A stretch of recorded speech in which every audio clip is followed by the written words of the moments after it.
Good morning বন্ধুরা, কেমন আছো তোমরা সবাই? আশা করছি সবাই ভীষণ ভালো রয়েছো। তোমাদেরকে সঙ্গে নিয়ে নতুন আরও একটা ব্লগ শুরু করছি। সকালবেলা ঘুম থেকে উঠেই জানলার সামনে দাঁড়িয়ে দেখছি এই ঝড় বৃষ্টিটা আমাদের কতটা কি ক্ষতি করেছে। ঘরের ভিতরে কোনো ক্ষতি না করলেও বাইরে অনেকটা বেশি ক্ষতি করে দিয়েছে। দুদিন যাবৎ এতটাই ঝড় বৃষ্টি হচ্ছিল যে জানলাটাও ঠিক করে খুলতে পারিনি। মাঝে মাঝে একটু করে খুলে দেখছিলাম বাইরের অবস্থাটা কীরকম, তারপরে সাথে সাথে আবার বন্ধ করে দিতে হচ্ছিল। কারণ আমাদের জানলায় যেহেতু উপরে কোনো শেড করা নেই, তো সেই জন্য জানলা থেকে প্রচণ্ড পরিমাণে বৃষ্টির ঝাপটা আসছিল। তো সেই জন্য জানলাটাও ঠিকঠাক খুলে রাখতে পারিনি। তো দুদিন পরে এটা আমি আজকে সকালে বৃষ্টিটা একটু একদমই কমে গেছে। তো এখন দেখছিলাম যে বাইরের কি পরিস্থিতি, ভালোভাবে দাঁড়িয়ে দেখছিলাম। তো এই ঝড়টা অনেকের অনেক বেশি ক্ষতি করেছে। তবে আমাদের কি ক্ষতি করেছে চলো একবার তোমাদেরকে দেখাই। এইখানে দেখো আমাদের টগর গাছটা পুরো খালের মধ্যে পড়ে গেছে। এটাকে হয়তো তুলে আর দাঁড় করানো যাবে না, কারণ এটা গোড়া থেকে একদম উপড়িয়ে পড়ে গেছে। তো মিনির বাবা তাও চেষ্টা করবে দড়ি দিয়ে এটাকে তোলার। আর এইখানে দেখো কারি পাতার গাছটাও পুরো ভেঙে গেছে। তো এই লোহাটার মধ্যে জাস্ট একটু রেখে দেওয়া হয়েছে একটু সাপোর্ট দিয়ে, যাতে এটা পুরোটাই না শুয়ে পড়ে। তো সেই জন্য এটাকেও কেটে দিতে হবে, নাহলে রাখা যাবে না। আর এখানে দেখো লেবু গাছটার মধ্যে কিন্তু অনেক লেবু ধরেছে। তো লেবু গাছটা না এত বৃষ্টি হয়েছে, এত জল পড়েছে যে লেবু গাছটার গোড়াটা না পুরো নড়ে গেছে মাটি থেকে। তো লেবু গাছটার গোড়াটার জায়গা দেখো ফাঁকা হয়ে গেছে, লেবু গাছটা না পুরো এদিক থেকে ওদিক নড়ে চলে যাচ্ছে। তো সেই জন্য এটাকেও ঠিক করতে হবে একটু মাটি দিয়ে ভালো করে। আর এদিকে নোর গাছটাও পুরো ভেঙে পড়ে গেছে। তো নোর গাছটাকেও একটু কেটে দিয়ে নোর গাছটাকে ভালো করে একটুখানি গোড়াটা মাথার দিকটা কেটে দিয়ে গোড়াটাকে রাখতে হবে, নাহলে এটাকেও আর বাঁচানো যাবে না। আর এই যে মাঝখানে দেখছো পেঁপে গাছটা, এই পেঁপে গাছটা কিন্তু অনেক পেঁপে ধরেছে। আমি খুব ভয় পাচ্ছিলাম, খুব কষ্ট হচ্ছিল আমার যে এই পেঁপে গাছটা এত পেঁপে ধরেছে, একটাও পেঁপে আমি মিনিকে খাওয়াতে পারলাম না। আর পেঁপে গাছের পেঁপেগুলো হয়তো সব শুধু খালে পড়ে যাবে। পেঁপে গাছ এমনি খুব হালকা হয় অন্য গাছের থেকে, তো আমি ভেবেছিলাম পড়ে যাবে। তবে দুটো জবা গাছের মাঝখানে বলে পেঁপে গাছটার কিন্তু সেরকম একটা কোনো ক্ষতি হয়নি। তো আমাদের তো এই সামান্য একটু ক্ষতি হয়েছে, তবে যাদের গ্রামের দিকে বাড়ি তাদের কিন্তু অনেক বেশি ক্ষতি হয়েছে, আমাদের থেকে অনেক বেশি। কারণ আমার বাড়িতে যে দিদি কাজ করে সেই দিদি ক্যানিংয়ের দিকে বাড়ি। তো এসে বলছিল ঝড় বৃষ্টিতে পুরো যেটা ইটের বাড়ি সেটা ঠিক আছে, তবে মাটির বাড়ি যেগুলো বা শাক সবজির বাগান সবই নষ্ট হয়ে গেছে ধরতে গেলে। তো সেটা আরও বেশি দুঃখজনক। আমাদের তো এই সামান্য কিছু একটু ক্ষতি, সেটা আবার যেভাবে হোক একটুখানি ঠিক হয়ে যাবে আজকে নয় কালকে। কারণ গাছগুলোর একটু মাথাগুলো কেটে দিলে আবার যে সেই গাছের ডাল বেরিয়ে আবার গাছগুলো ঠিক হয়ে যাবে। তবে গ্রামের দিকে মানুষদের যে কী অবস্থা হয়েছে, যাদের বাঁধ ভেঙে জল ঢুকে গেছে, তাদের কথা ভাবলে সত্যি খুব কষ্ট হয়। তো এখানে তারপর আমি ঘরে চলে এসেছি। এসে একটু বিছানাটা গুছিয়ে নিয়ে জামা কাপড়গুলো গুছিয়ে নিলাম।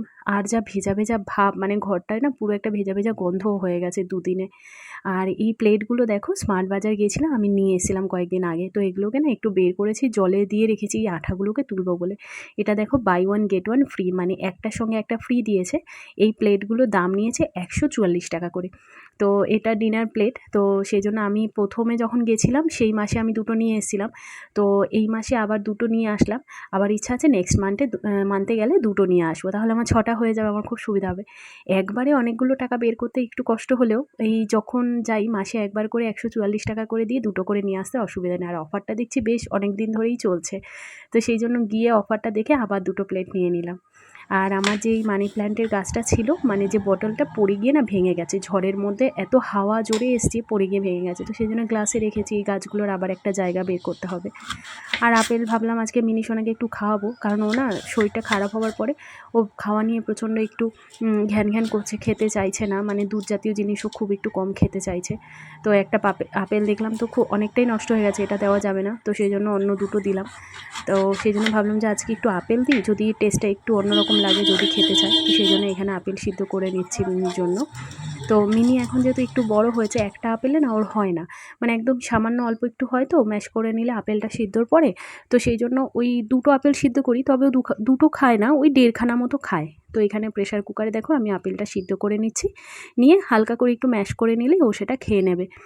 আর এখানে আমাদের জন্য একটু চা বসিয়ে দিয়েছি, একটু তেজপাতা আর আদা দিয়ে চা করব, কারণ ঘরে না মোটামুটি সবারই শরীর খারাপ। আমি তো জাস্ট জ্বর থেকে উঠলাম, তারপরে তো মিনির শরীর খারাপ হলো, ওরও জ্বর।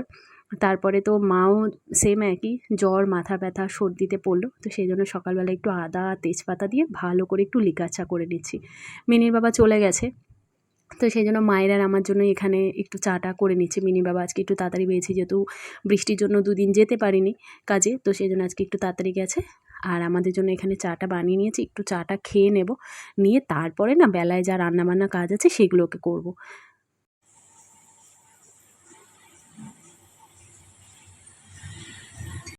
আর মিনির শরীর খারাপের জন্য ওকে তো এখন ওষুধ খাওয়াতে হচ্ছে সকাল বিকেল, তো সেই জন্য এখানে ওর ড্রপার আর তারপরে এখানে দাঁত মাজার ব্রাশ করানোর আগে আর ব্রাশ করানোর পরেও আমি দুটো টাইমই ব্রাশটাকে আমি ভালো করে গরম জলের মধ্যে দিয়ে রেখে দিই কিছুক্ষণ, দিয়ে তারপরে তুলি। তো এখানে মিনিকে এখন তুলবো ঘুম থেকে, তো সেই জন্য ব্রাশটা দিয়ে দিয়েছি গরম জলে। আর এদিকে ওর ঠাম্মিকে বললাম একটু ওকে ঘুম থেকে তোলো। দেখো তাকে কখন থেকে ওর ঠাম্মি ডেকে যাচ্ছে, ওই ঘর থেকে এই ঘরে নিয়ে আসলাম, তবে তার ঘুমই আর ভাঙছে না। যেহেতু দুদিন আমাদের এখানে কারেন্ট ছিল না, ঘুম ওর একদম ভালোভাবে হয়নি, তো সেই জন্য আজকে মনে হয় একটু ভালো করে ঘুমাচ্ছে, উঠতেই চাইছে না।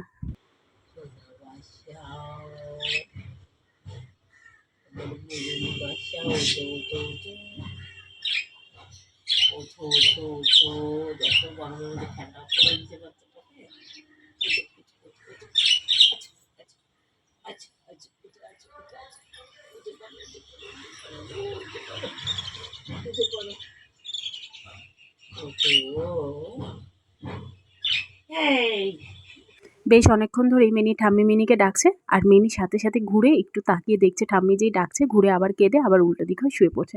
তা আমি বললাম এই ডাকাডাকি কাজটা তুমি করতে থাকো, ততক্ষণে আমি একটু ব্রাশ করে নিই, কারণ চাটা না হলে ঠান্ডা হয়ে যাবে, আমি আর চাটা খেতে পারবো না। আর ওই ঠান্ডা চা খেয়ে না কোনো কাজে দেয় না, একটু যদি গরম গরম চা খাওয়া যায় তাহলে না একটু ফ্রেশ লাগে। তো সেই জন্য আমি এখানে ব্রাশটা একটু করে নিচ্ছি, নিয়ে একটু চাটা খেয়ে নেবো। অবশেষে আমার মিনিসোনা ঘুম থেকে উঠে গেছে, ওকে রান্নাঘরে নিয়ে এসেছি, ওকে ব্রাশটা করিয়ে দেবো। আর একটু বেলা হয়ে গেল না ওর খাওয়াটা, তাহলে না সব কিছুতে দেরি হয়ে যায়, সেই জন্য সকাল সকাল ওকে তুলে দেওয়ার চেষ্টা করি, তবে সেটা আর হয় না। আর যেহেতু দুদিন ঠিকঠাক কারোর ঘুমই হয়নি, তো সেই জন্য আমিও সকালে একটু দেরি করেই উঠলাম। আর সত্যি বলতে বড়রাই আমরা দুদিনে গরমে ঘুমাতে পারিনি, তো ও ছোটো মানুষ, ও আর কী করবে বেচারা, ও একটু বেশিক্ষণ আজকে ঘুমিয়ে নিল।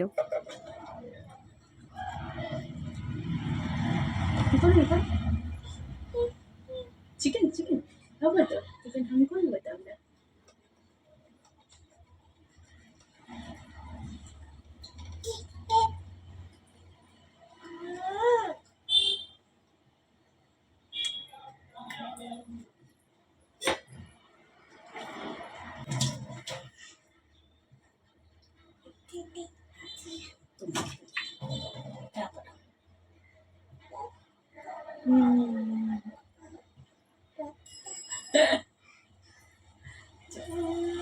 সকালে মোটামুটি কাজবাজ শেষ করে এখানে রান্না বসিয়েছি। দেখো কুঁদরি ভাজা করছি আর মাছের ঝোল করব। তো কুঁদরিগুলোকে না বেশিরভাগ আমি আলু দিয়ে করি, তবে আজকে একদম গোল গোল পাতলা করে কেটেছি, শুধু কুঁদরিটা ভাজা করব। আর এখানে দেখো ডাঁটা নিয়েছি, পালং ডাঁটা, মোটা মোটা যে ডাঁটাগুলো হয়, মা অনেকদিন ধরে বলছিল মায়ের খেতে ইচ্ছা করছে, তো কালকে পেয়েছিলাম বাজারে, নিয়ে এসেছিলাম। তো আর এখানে দেখো মিষ্টি আলু আর এমনি আলু নিয়েছি, এটা দিয়ে মাছের ঝোল করব। এখান থেকে মিনির জন্য মাছের ঝোলটা তুলে রাখবো আগে, রেখে তারপরে আমাদের জন্য লঙ্কা দিয়ে তারপরে আমাদের মাছের ঝোলটা করে নেব। তো আজকে সেজন্য মাছের ঝোলটা একবারেই করে নেব, ভালোই হবে। আর এই বিস্কিটের প্যাকেটটাও না আমি স্মার্ট বাজার থেকে নিয়ে এসেছি। তো এই বিস্কিটটা না বা ওটস দিয়ে বানানো, তো এটা বাচ্চাদের জন্য খুব ভালো। মিনিকে অন্য বিস্কুট আমি মাঝে মাঝে একটু গুড্ডে দিতাম, তবে এই বিস্কুটটা নিয়ে এসে এবার থেকে মিনিকে এই বিস্কুটটা দেবো, যদিও বিস্কিট সেরকম একটা খেতে পছন্দ করে না। তো দুপুরে রান্নাবান্না শেষ করে এখানে দেখো মিনিকে স্নান করাবো, তো সেই জন্য সর্ষের তেল নিয়ে বসেছি, মিনিকে ভালো করে মাখাবো। ওর তো সর্দি লেগে রয়েছে, তো সর্ষের তেলটা ওর অনেক উপকার হবে, শরীরে ওর অনেকটা আরাম পাবে সর্ষের তেলের জন্য। আর যদিও ছোটোবেলা থেকে মিনি সর্ষের তেলই ব্যবহার করে, তবে এই সর্দির সময় না ওকে নাকের মধ্যেও ভালো করে দিয়ে দিই, একটু কানে দিয়ে দিই ভালো করে। তো এই যে দেখো নাকের মধ্যে দিয়ে দিচ্ছি, তাতে না ওর সর্দিটা অনেকটা একটু কম লাগবে। বুকে পিঠে বেশ ভালো করে মালিশ করে দিচ্ছি। আর বেশ 2-3 দিন ধরে ভাবছি ওকে একটুখানি শ্যাম্পু করাবো, তবে করাতে পারছি না, যেহেতু সর্দি লেগে রয়েছে। তবে ঘেমে গিয়ে না ওর মাথা না একদম পুরো চিপচিপ করছে, মানে ঘামে আঠা চ্যাটচ্যাট হচ্ছে, তবে শ্যাম্পুটা করাতে পারছি না ভয়ে যদি আরও সর্দিটা বেশি লেগে যায়। তো সেই জন্য সর্ষের তেল ভালো করে মাখিয়ে নিচে নিয়ে ভাবছি একটু বেশি করে জল দিয়ে স্নানটা করিয়ে দেবো, শ্যাম্পুটা না হয় আর 2-4 দিন পরে করাবো।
আর ফেলে দিও না, তাহলে হবে না তো ভিডিও।